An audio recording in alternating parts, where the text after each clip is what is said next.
Hello, everyone, and welcome to another talk. We are going to look at Nuage by Django Reinhardt. And so hopefully you're tuned up. I just tuned up here a moment ago and get started here.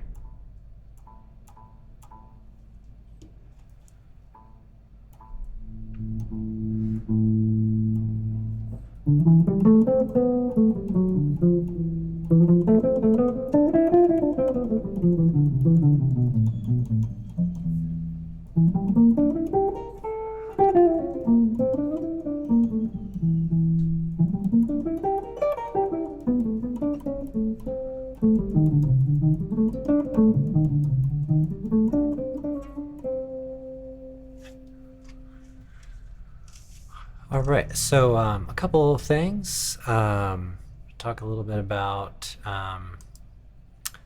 just checking out this one book about Django Reinhardt. Find the page. I'm on page 12 here. It's called Django Reinhardt Complete Django, the Ultimate Django's Book.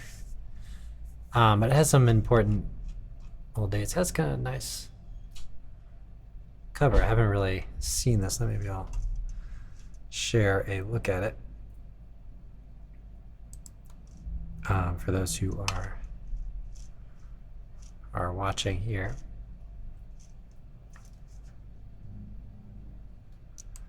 And I'm going to make this available too on the podcast. I haven't done a podcast in a little while. But here's a look at the book here.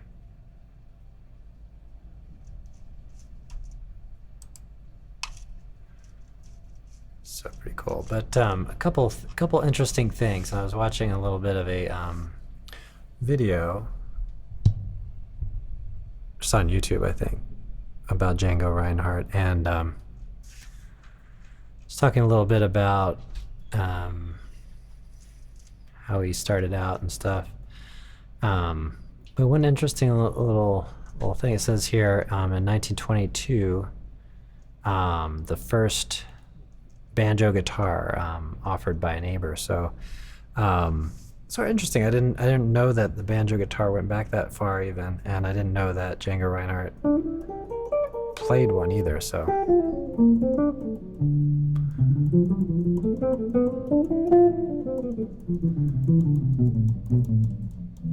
So that's a kind of an interesting little bit of a bit of information. It said 1928 or 29. His brother brings him a guitar.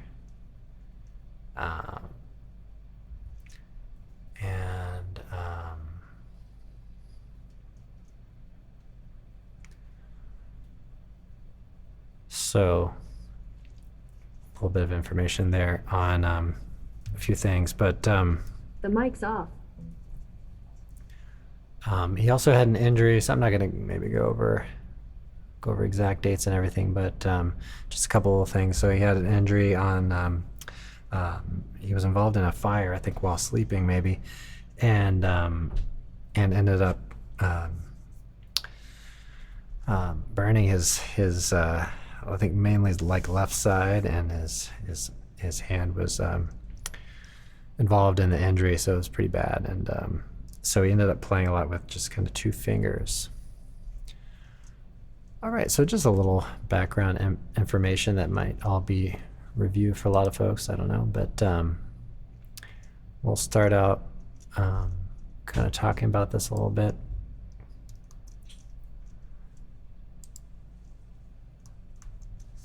And maybe I'll do a little bit of playing just to start us out.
So playing there a little bit with the chord changes of the tune. So we'll look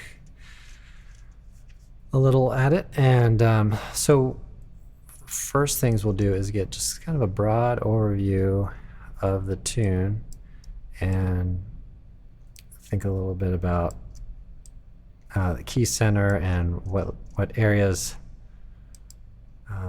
we're visiting in the key. So we take a look at the beginning. We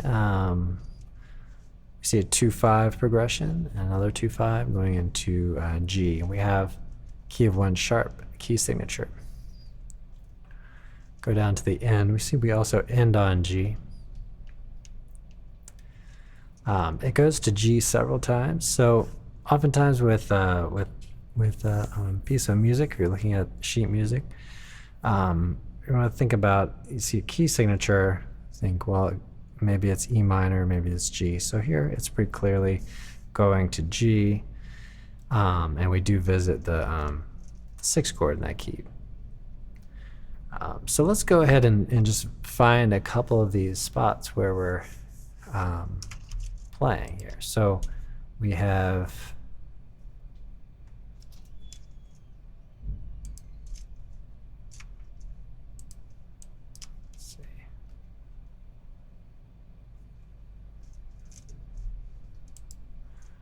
all right, so we have, that pen is kind of going crazy here, so hopefully everything's all right. All right, I'll have to do this by mouse, I guess. So here's the 1 chord. Okay, so we have the G, it's the 1 chord. So we have G6. And then if we work kind of backwards from there, we see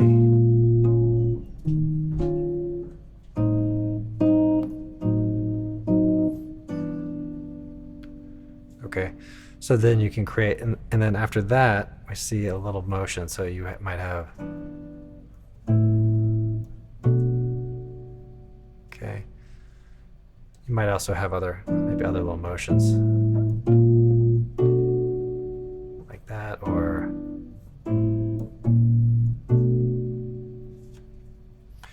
so to create a little motion into that. Okay, and then we go to that again. So we get to the 1 chord again. All right. It has the same sort of progression.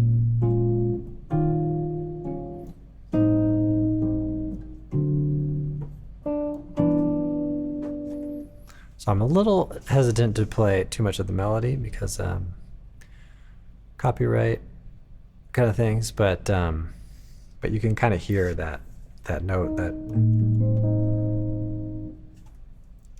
E flat in the melody there. All right, so here we go to the relative minor in a moment. So we have just kind of a 2-5 to the relative minor. So we get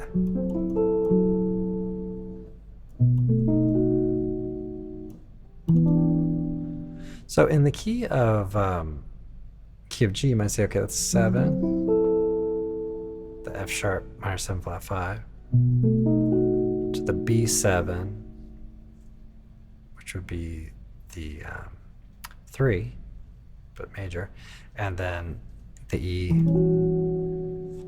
minor is the 6. But we can also look at this as a 2-5-1, because that's what its function is in this given moment. So we can call that 2-5-1 in E flat, or E minor rather. But in G,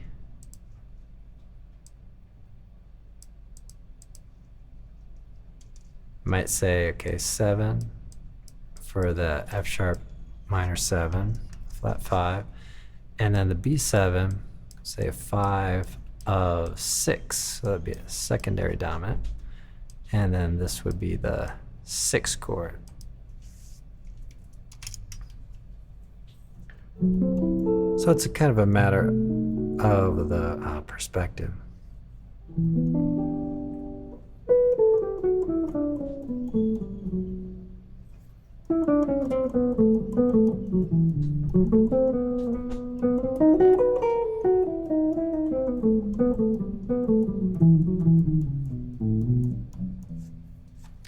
So you can kind of think in terms of the minor there.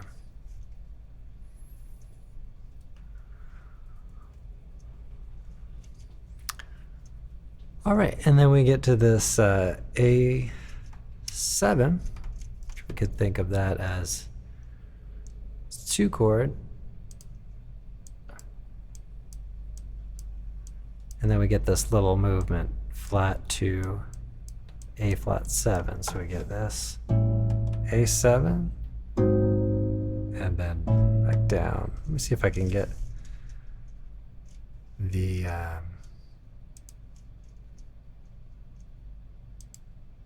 view of the left hand going. If you are checking this out on the podcast, you might check out the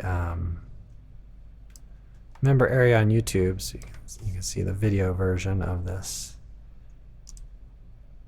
video.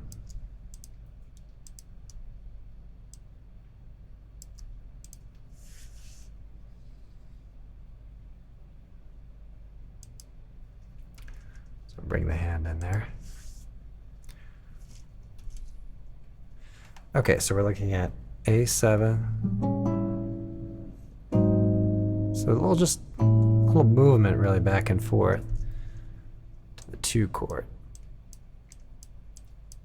So it's helpful to think too in terms of how all of this, or what chords to expect in the key of G, right? So we have that we have an A chord with a root of A, but it's an A minor, just kind of strictly in the key if you don't change any notes. We can see that we do have this melody note.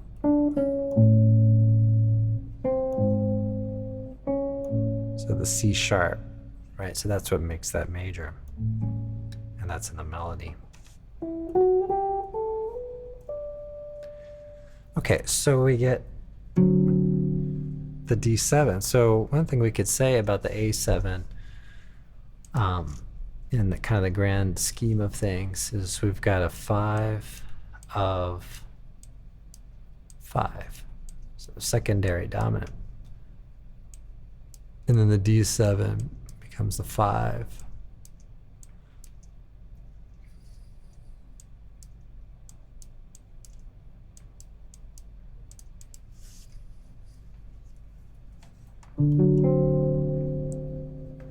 Okay, so we get that kind of movement. Okay, which sort of leads us back to G, but we're not going to go there right away. And then this is about the first half of the tune. Okay, so we go to G 2 times, E minor, and then we have this A7 and the D7 going to the dominant. So you can really say it goes to the 1 chord, the 1 chord, the 6 chord, and then the 5 chord. All right, so the second half of the tune starts out the same.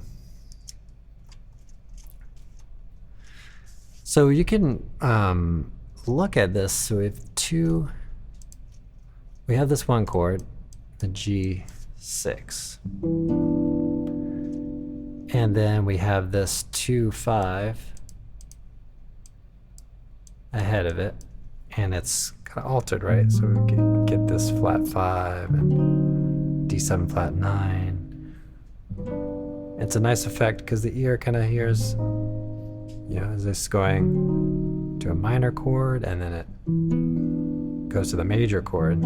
So it's a nice effect. And then the B flat and the E flat 7, you could think of those as a 2-5 that just sits kind of above. We didn't even analyze that before. So it's basically 2-5 in that given moment, 2-5 in A flat.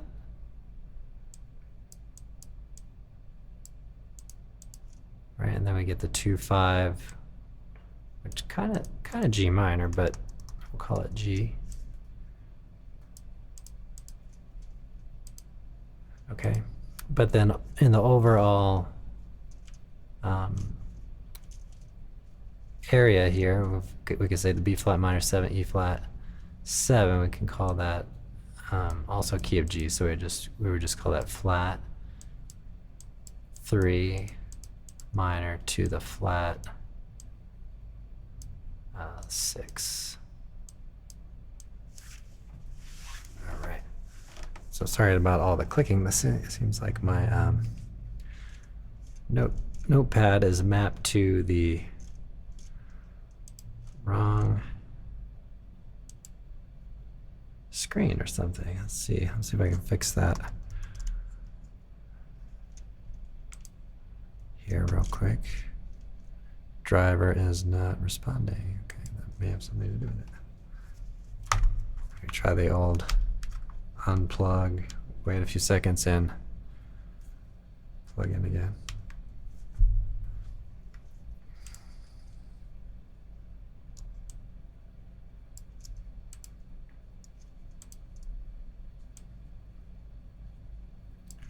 So working through analysis and everything, it can really help with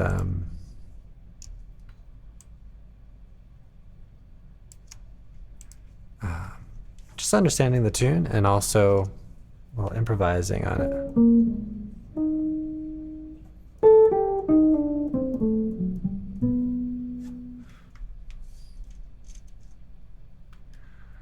Okay, now we go into a different direction here. So let's see if I had any luck with this. It's still mapped over to this other screen. Oh well.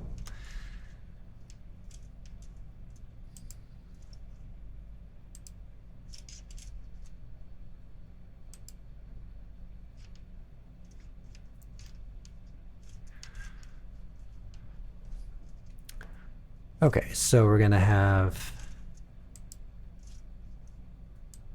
2, 5, 2, 5 in the key of C, right? So we've got key of the 4 chord. And then we end up with, so we can call that a 1 for a moment. Okay, but ultimately in the key of G, that's going to be the 4 chord. And it has a similar relative sort of nature to it. So we get the 5 to the 1, which let's say call 5 of 4. Okay, and then this ends up being the 4 chord. And then this is just a little 2-5, just like before. It's just a 2-5 that sits a half step above what we have next.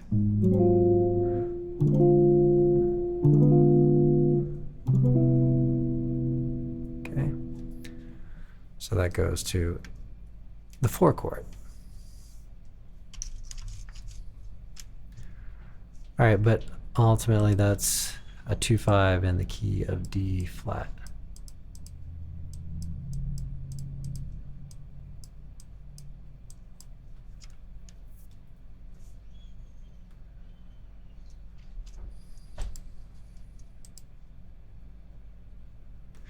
All right, so there we have that, and then we want to get to this next part. So we have a 2-5. Now this is then B flat. So a 2, 5, 2, 5, which doesn't end up going to B flat. It just ends up going back to the 1, and then we have this little movement up. Notice how similar B minor sounds to G. Let's say a G major 7 third inversion versus B minor 7, so similar kind of sound. So we get this 2-5 into G.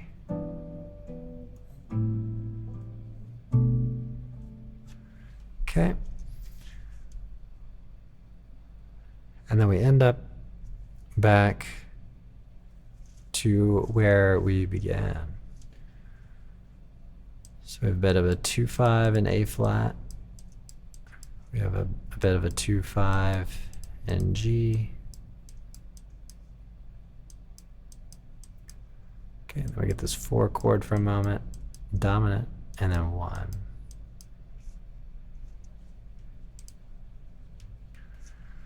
All right, so I'll do a little playing once again on it. And I will take any questions that anybody has on it, and hope to do a little more on this tune. I'm gonna do a little more improvising with rhythm section and stuff, and who knows, maybe I'll do a melody video on it. But for now, I'll just do a little improvisation.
All right, everyone. Well, thanks for checking out this video, checking out this podcast. So just kind of a pretty relaxed one today. So kind of going over the form and the chord changes. So we have 32 bars, like maybe two 16-bar groups. We go to the 1 chord, 6 chord, 5 chord, 1 chord, 4 chord, 1 chord, 1 chord. So basically just movements into those. And And we'll check out a little bit more on melody and all that at another time. So thanks for checking that out. And if you're checking this out on the podcast, consider joining the member area for video edition of this.